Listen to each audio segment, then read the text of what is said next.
Sir doctor Jaishankar के एक recent interview का एक पार्ट पिछले हफ्ते बहुत तेजी से वायरल हुआ। ये तो डॉक्टर जयशंकर आए दिन ग्लोबल हेडलाइंस को डोमिनेट करते रहते हैं। शायद ही उनकी कोई फियर स्टेटमेंट्स दुनिया के वैलिडेशन से छूट पाती हो, किंतु इस बार बात थोड़ी अलग है। जी हाँ दोस्तों, हम उसी डिस्कशन की बात कर रहे हैं जिसमें डॉक्टर जयशंकर ने कहा कि यदि आप मुझसे दुनिया के बेस्ट डिप्लोमेट का नाम पूछेंगे तो मैं लॉर्ड कृष्ण और लॉर्ड हनुमान का नाम लूंगा।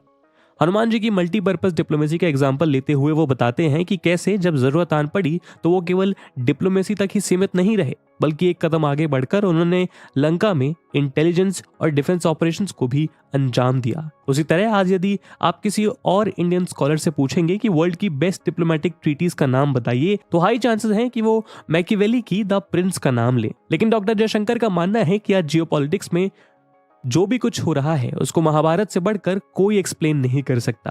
दोस्तों, प्रेजेंट डे ग्लोबल पॉलिटिक्स में फ्रेंड और फोर्स से भरा एक multipolar world order, balance of power और क्लैश ऑफ वैल्यूज सबसे बड़े चैलेंजेस हैं। भले ही वेस्टर्न पावर्स इस चीज को एडमिट ना करे, भले ही वो अपनी अलग एक्सपेक्टेशंस रखती हो, किंतु ये एक रियलिटी है जो कहीं ना कहीं दुनिया के हर देश को हॉन्ट करती है। किंतु यदि आप गौर करें तो ये सभी फीचर्स इंडिया के उस दौर के साथ मेल खाते हैं जो हमारी पावरफुल एपिक महाभारत ने कैप्चर किए। आज का ग्लोबल ऑर्डर उसी कुरुक्षेत्र का मैदान है जो सदियों पहले भारतवर्ष की भूमि पर जन्मा था, और इसमें इंडिया का पॉलिटिकल स्टैंड वही भूमिका निभा रहा है जो कुरुक्षेत्र के मैदान में श्री कृष्ण ने निभाया था। अब सवाल है कि महाभारत ही क्यों? इसका जवाब भी इसी में छिपा है। धर्मेचा अर्थेचा कामेचा मोक्षेचा भरत ऋषभा यदि हास्ति तद्यंत्र यन्ने हास्ति न तत् क्वचित। इसका मतलब है कि धर्म, अर्थ, काम और मोक्ष को लेकर इस वर्ल्ड में जो भी एग्जिस्ट करता है वो इस महाभारत में एग्जिस्ट करता है, और जो इसमें एग्जिस्ट नहीं करता वो दुनिया में और कहीं भी नहीं करता। महाभारत का यह श्लोक इसके स्केल और स्कोप को बहुत अच्छे से बयां करता है। अब आप सोच रहे होंगे कि इससे हमारी प्रेजेंट फॉरेन पॉलिसी का क्या कनेक्शन है, तो आपको बता दें कि मॉडर्न जियोपॉलिटिक्स का कोई भी मेजर स्ट्रेटेजिक कॉन्सेप्ट उठा लीजिए, उस सब का इक्विवेलेंट हमारे महाभारत में देखने को मिलता है। आज जब इंडिया राइज कर रहा है तो यह सवाल उठना लाजमी है कि इंडिया किस तरह की पावर बनने वाला है।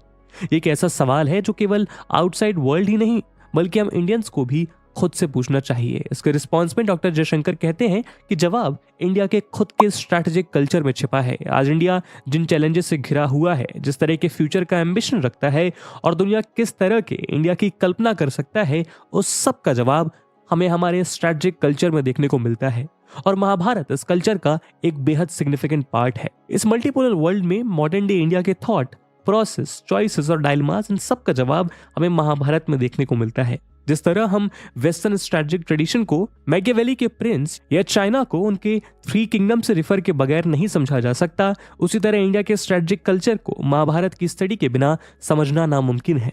दोस्तों, इस इवेंट में तो उन्होंने अपनी इस महाभारत डिप्लोमेसी की केवल एक झलक भर दी, किंतु इस डिस्कशन का असल भंडार हमें उनकी बुक द इंडियन वे के एक बेहद अहम चैप्टर कृष्णास ट्राइज में देखने को मिलता है। आज के इस वीडियो में हम आपके लिए डॉक्टर जयशंकर के सबसे फेवरेट चैप्टर को डिकोड करेंगे और जानेंगे कि महाभारत से हम किस जनवरी 2023 को पुणे में डॉक्टर जयशंकर की book the India way strategies for an uncertain world का मराठी वर्जन लॉन्च हुआ। इस वर्जन का नाम था भारत मार्ग। इस बुक लॉन्च इवेंट में उन्होंने अपनी स्पीच की शुरुआत इस बदलते दौर में इंडियन फॉरेन पॉलिसी के कुछ बेसिक टेनेट्स के साथ की। दोस्तों, ये तो हम जानते हैं कि फॉरेन पॉलिसी सेंट्रल गवर्नमेंट की जुरिस्डिक्शन के अंतर्गत आती है, और ये बात लगभग दुनिया के सभी देशों पर लागू होती है। तो जब कोई देश इंडिया जैसा वास्ट हो तो फॉरेन पॉलिसी को कल्टीवेट करने का काम केवल देश के कैपिटल तक ही सीमित नहीं रह जाता। डॉक्टर जयशंकर ने इसी बात को समझते हुए कहा कि यदि हम नॉर्थ इंडिया के व्यक्ति से एंशिएंट इंडियन नेवी के बारे में पूछेंगे तो हाई चांसेस है कि वो उसके बारे में ज्यादा ना जानते हों, किंतु यही सवाल अगर इंडिया के सदर्न कोस्टल स्टेट से किया जाए तो वो प्राउडली हमारे सदर्न किंगडम की नेवल माइट का बखान करेंगे। दोस्तों, यहाँ डॉक्टर जयशंकर एक आइडियल फॉरेन पॉलिसी के ब्लूप्रिंट साझा कर रहे हैं। उनके मुताबिक एक अच्छी फॉरेन पॉलिसी वो है जिसमें हर एक स्टेट, हर एक सिटीजन का इंटरेस्ट और वेलफेयर इन्वॉल्व हो। हमारी फॉरेन पॉलिसी को दिल्ली के आइवरी टावर्स के बियॉन्ड एक्सपैंड करना बेहद जरूरी है।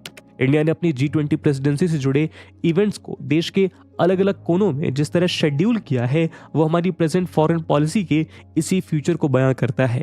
वो कहते हैं कि आज फॉरेन पॉलिसी हमारे बॉर्डर्स के उस पार शुरू नहीं होती बल्कि हम सब के घरों से शुरू होती है और घरों पर ही आकर खत्म होती है। इसके लिए वो यूक्रेन वॉर और कोविड-19 जैसी महामारी का उदाहरण देते हैं।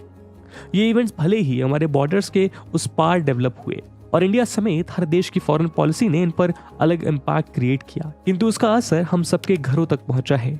इसीलिए वो कहते हैं कि फॉरेन पॉलिसी का मासेस की फॉरेन पॉलिसी होना यानी पीपल सेंट्रिक होना बहुत जरूरी है। फिर उसके बाद उन्होंने आज की दुनिया की सबसे बड़ी रियलिटी ग्लोबलाइजेशन की बात की। पिछले कुछ सालों में ग्लोबलाइजेशन का जो मॉडल प्रिवेल किया वो चाइना के अराउंड सेंटर्ड था। चाइना वेस्टर्न वर्ल्ड के बड़े बड़े जायंट्स के लिए प्रॉफिट का एक बड़ा सोर्स बन चुका था, किंतु कोविड-19 ने इस मॉडल को एक बड़ा झटका दिया, जिसके रिस्पॉन्स में दुनिया ने चाइना +1 स्ट्रैटेजी को फॉर्मुलेट किया और ये स्ट्रैटेजी इंडियन फॉरेन पॉलिसी के लिए एक बहुत बड़ी अपॉर्चुनिटी बन गई। किंतु इसके फुल पोटेंशियल को रीप करने के लिए हमें चाहिए कि सबसे पहले इंडिया की खुद की सप्लाई चेन बहुत ज़्यादा मजबूत हो। हमारी इंडस्ट्रीज, हमारा एग्रीकल्चर, हमारी वर्कफोर्स, हमारा मैनेजमेंट और हमारी टेक्नोलॉजी दुनिया के साथ कदम से कदम मिलाकर चले। वो इंडिया वे को 6 पिलर्स में क्लब करते हैं, जिसमें सबसे पहला पिलर है आत्मनिर्भरता।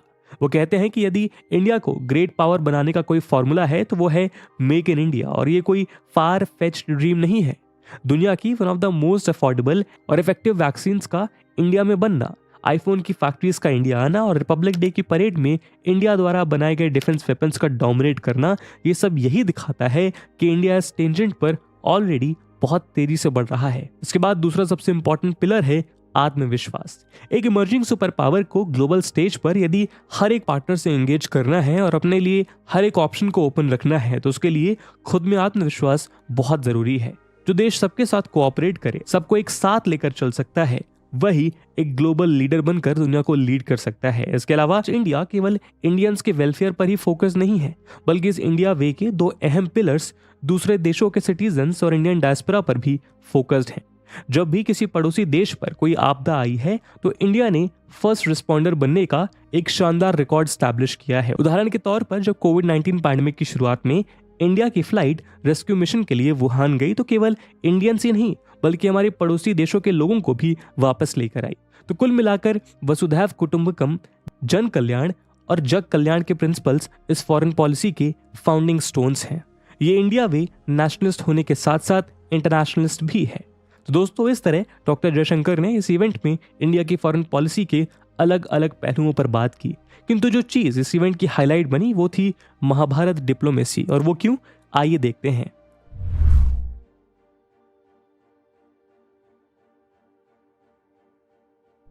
दोस्तों, डॉक्टर जयशंकर की बुक द इंडिया वे का 3rd चैप्टर है Krishna's choice, the strategic culture of a rising power.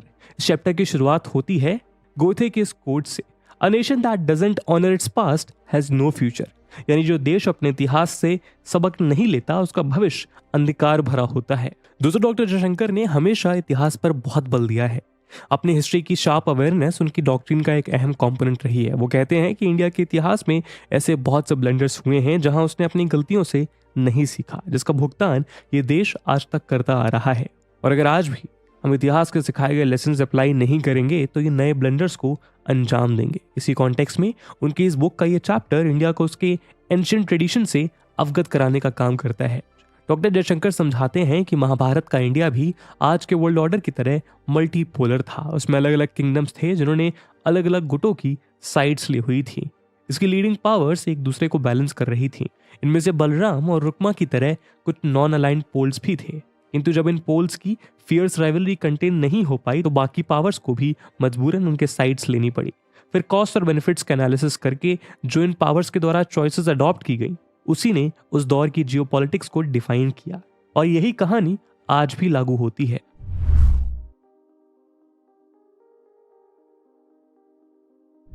आज हम देखते हैं कि इंटरनेशनल रिलेशंस में state parties major policy decisions लेते वक्त उनके कंसिक्वेंसेस से डिस्करेज होकर डायलेमा में फंस जाती हैं। महाभारत के ग्रेट पांडवा वॉरियर अर्जुन भी बैटलफील्ड में खुद को इसी डायलेमा में फंसे पाते हैं। यहाँ पर कैपेबिलिटीज की कमी नहीं किंतु कंसिक्वेंसेस का डर है जो अर्जुन को इस दुविधा में डाल देता है। किंतु टेररिज्म के अगेंस्ट अपनी लड़ाई में इंडिया भी अपने आप को एक ऐसी ही सिचुएशन में पाता है। रिस्क का डर हमारे इस रिजॉल्व को कमजोर कर देता है। किंतु जिस तरह श्री कृष्ण के समझाने पर अर्जुन ने एक राइटियस वॉरियर की तरह कंसिक्वेंसेस को फेस करने का रिस्क लिया, उसी तरह इंडिया को भी अपने विल पावर को और मजबूत करने की जरूरत है। महाभारत के इंडिविजुअल वॉरियर की तरह अपने नेशनल इंटरेस्ट और स्ट्रेटेजिक गोल्स को सिक्योर करना ही एक धर्म है। अक्सर हम सोचते हैं कि हमारा कॉम्पिटिटर इतना पावरफुल है कि आखिर में उसी की जीत निश्चित है, किंतु अर्जुन की चॉइस से हमें ये सीखने को मिलता है कि कंसिक्वेंसेस कितने भी डिफिकल्ट क्यों ना हो, हमें अपनी रिस्पॉन्सिबिलिटी से नहीं भागना है। पांडव नंबर में बहुत कम थे, किंतु आखिर में जीत उन्हीं की हुई। इतने कॉम्प्लिकेटेड एनवायरनमेंट में जब कंस्ट्रेंट्स की बात होती है तो एक बार फिर हमें अर्जुन के डायलेमा की ध्यान आती है। महाभारत की तरह ही हमारे करंट स्ट्रेटेजिक लैंडस्केप में कॉम्पिटिटर्स के ऊपर अलग अलग तरह के कंस्ट्रेंट्स ऑपरेट करते हैं। उस एरा में ह्यूमन इमोशन से इमिनेट होते थे। उदाहरण के लिए भीष्म और द्रोण दोनों ही अपने पांडव के अगेंस्ट लड़ने में भारी रिलेक्टेंस शो करते हैं, किंतु आज के कंस्ट्रेंट्स इतने इमोशनल ना होकर स्ट्रक्चरल लेवल पर इमर्ज होते हैं। न्यूक्लियर डिटरेंस, इकोनॉमिक इंटरडिपेंडेंस और इमर्जिंग टेक्नोलॉजिकल वर्ल्ड इसके सबसे प्रोमिनेंट उदाहरण है।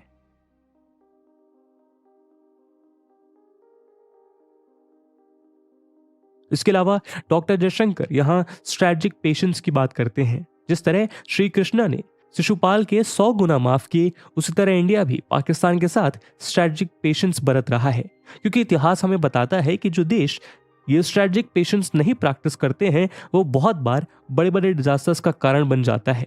यूएस का इराक इन्वेजन इस बात का जीता जागता उदाहरण है।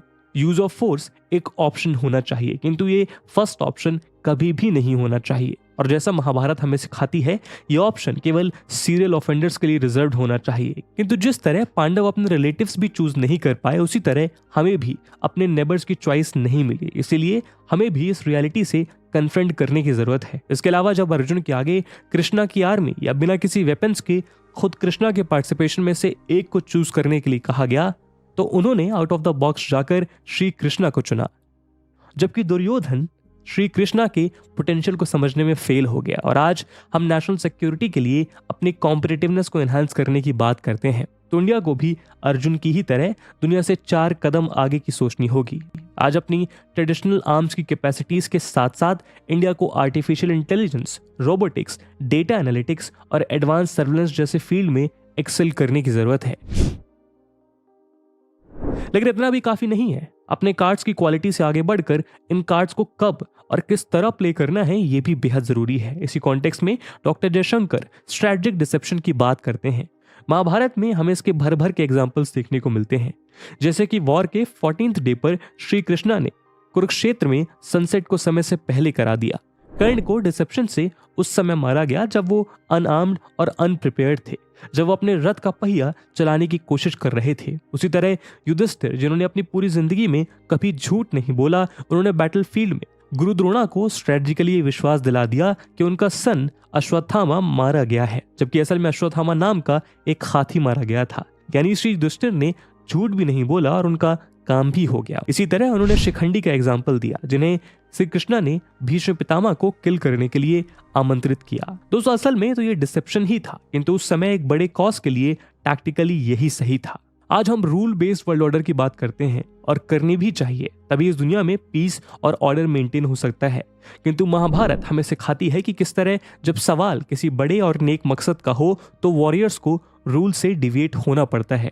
डॉक्टर जयशंकर ऐसे बहुत से उदाहरण देते हैं जब महाभारत में वॉर के कोड ऑफ कंडक्ट को वायलेट किया गया, किंतु अंत में जीत अच्छे कॉज की हुई है। किंतु दोस्तों यहाँ एक रूल अबाइडिंग और रिस्पॉन्सिबल प्लेयर होने की छवि के एडवांटेजेस को इग्नोर नहीं किया जा सकता है। उदाहरण के लिए जब न्यूक्लियर एस्पिरेशंस को अकोमोडेट करने की बात हुई तो जाहिर है कि दुनिया को पाकिस्तान से ज्यादा इंडिया पर भरोसा रहा। इसीलिए इंटरनेशनल स्टेज पर एक रूल अबाइडिंग कंट्री होने की रेपुटेशन बहुत से सब्सटेंशियल बेनिफिट्स अपने साथ लेकर आती है। यानी रूल के साथ खेलना जियोपॉलिटिकल गेम्स का एक अहम हिस्सा है। किंतु जब बात नई दुनिया के निर्माण की हो तो अनऑर्थोडॉक्स प्लेयर्स पुराने रूल्स को तोड़कर नए रूल सेट करते हैं, और ये इतिहास की पुरानी रीत रही है। इसके अलावा डॉक्टर जयशंकर रेजिम चेंज की बात करते हैं। रेजिम चेंज का कॉन्सेप्ट भी उतना ही पुराना है जितना पुराना नेशन स्टेट्स का एग्जिस्टेंस। महाभारत में श्री कृष्णा जरासंध को एलिमिनेट करके एक इमीडिएट चैलेंज को तो खत्म करते ही हैं, साथ ही साथ वो युधिष्ठिर के राजा बनने की पद की बाधाओं को भी दूर कर देते हैं। जरासंध को मारकर एक ग्लोबल गुड के नाम पर नेशनल गोल्स भी पूरे किए गए। यहाँ पर वो अपना एक पुराना हिसाब भी चुकता करते हैं। असल में जरासंध ने उनके 98 प्रिंसेस को बंदी बना रखा था, और जैसे ही ये नंबर 100 तक पहुंचा वो उन सभी को मार देता, और जरासंध की इमीडिएट किलिंग इसलिए भी बहुत जरूरी हो चुकी थी। रेजिम चेंज का ये ऑपरेशन हमें दिखाता है कि कैसे कुछ लेस पावरफुल नेशंस के ग्रुप जब एक साथ आए तो उन्होंने एक डोमिनेंट ओपोनेंट को भी ओवर पावर कर दिया, और हमें इसका इक्विवेलेंट साउथ साउथ कोऑपरेशन में देखने को मिलता है। दोस्तों, यूं तो ये टर्म यानी कि रेजिम चेंज एक नेगेटिव कॉन्वोकेशन कैरी करता है। कोल्ड वॉर के दौरान यूएस और यूएसएसआर दोनों ने ही दुनिया भर के देशों में इसको अंजाम दिया, किंतु यदि इसके पीछे एक स्ट्रॉन्ग एथिकल फाउंडेशन मौजूद हो तो इसकी क्रेडिबिलिटी बहुत बढ़ जाती है। उसी तरह डॉक्टर जयशंकर एक्सटर्नल एनवायरनमेंट को लेवरेज करने की बात करते हैं। जैसा कि हमने देखा, कौरवास और पांडवास को मिलिट्री टर्म्स में 11:7 के रेशियो में आउट नंबर कर रहे थे। जैसा कि हमने देखा, कौरव पांडव को मिलिट्री टर्म्स में 11:7 के साथ आउट नंबर कर रहे थे। ऐसे में पांडव ने कभी भी एक्सटर्नल हेल्प लेने में रिलक्टेंस शो नहीं की। उन्होंने वक्त वक्त पर वेपन्स और सपोर्ट के लिए सीधा भगवान के दरवाजे खटखटा दिए। तो दोस्तों, अपनी कैपेबिलिटीज को स्ट्रॉन्ग करना तो हर तरीके से जरूरी है ही, किंतु महाभारत हमें सिखाती है कि हमें अपने एक्सटर्नल एनवायरनमेंट और फॉरेन एक्टर्स के इन्फ्लुएंस और पावर को भी टैप करना आना चाहिए। आगे चलकर डॉक्टर जयशंकर एक्सप्लेन करते हैं कि भले ही पांडवास ने अपनी जिंदगी का लंबा समय विक्टिम्स के रूप में स्पेंड किया, किंतु उनका ये विक्टिमहुड वेस्ट नहीं किया। अपने वैल्योर और नोबिलिटी के जरिए उनका नैरेटिव खुद ब खुद उनके फेवर में पॉजिटिवली शेप होता रहा। बचपन से ही उनके साथ जो अन्याय हुए उन सभी ने उनको पब्लिक ओपिनियन में एक अपर हैंड प्रोवाइड किया। डॉक्टर जयशंकर बताते हैं कि एक हाई मोरल ग्राउंड ऑक्युपाई करने और नैरेटिव के फॉर्मेशन में स्ट्रॉन्ग लिंकेज होता है। इतिहास में सभी पावर्स ने अपने नैरेटिव को शेप करने में यही फॉर्मूला अपनाया है। उदाहरण के लिए, कोल्ड वॉर के दौरान एक साइड ने डेमोक्रेसी, पर्सनल फ्रीडम और मार्केट इकोनॉमी के विजन को दुनिया के सामने परोसा, जबकि दूसरे साइड ने सोशल जस्टिस और कॉमन गुड के आर्गुमेंट्स को आगे रखा। उसी तरह चाइना ने अपने राइज के दौरान अपनी प्रॉस्पेरिटी के नैरेटिव को सेल किया। यूरोपियन यूनियन ने ग्लोबल इश्यूज का चैंपियन बनकर खुद को दुनिया के सामने रीइन्वेंट किया। उसी तरह आज जब इंडिया भी अपने एम्बिशियस राइज के पाथ पर तेजी से आगे बढ़ रहा है तो उसको भी अपना एक स्ट्रॉन्ग नैरेटिव प्रोपेगेट करना होगा, और ये तय करना होगा कि वो वर्ल्ड को क्या देना चाहता है, क्योंकि इंडिया जैसा पॉपुलस और इकोनॉमिक जायंट आज बिना किसी स्ट्रॉन्ग मैसेज के आगे नहीं बढ़ सकता है। किंतु वो मैसेज जो भी हो, एक बात तो तय है, और वो ये कि एक इंटरनेशनलिस्ट के तौर पर इंडिया वर्ल्ड को हमेशा अपने से ज्यादा ही देने वाला है। साथ ही पास्ट में इंडिया एक ग्रुप मेंटालिटी और नॉन इन्वॉल्वमेंट में कंफर्ट देखता है, किंतु यदि आज उसको अपना लक्ष्य हासिल करना है तो उसके लिए इस कंफर्ट जोन से बाहर निकलना बहुत जरूरी है।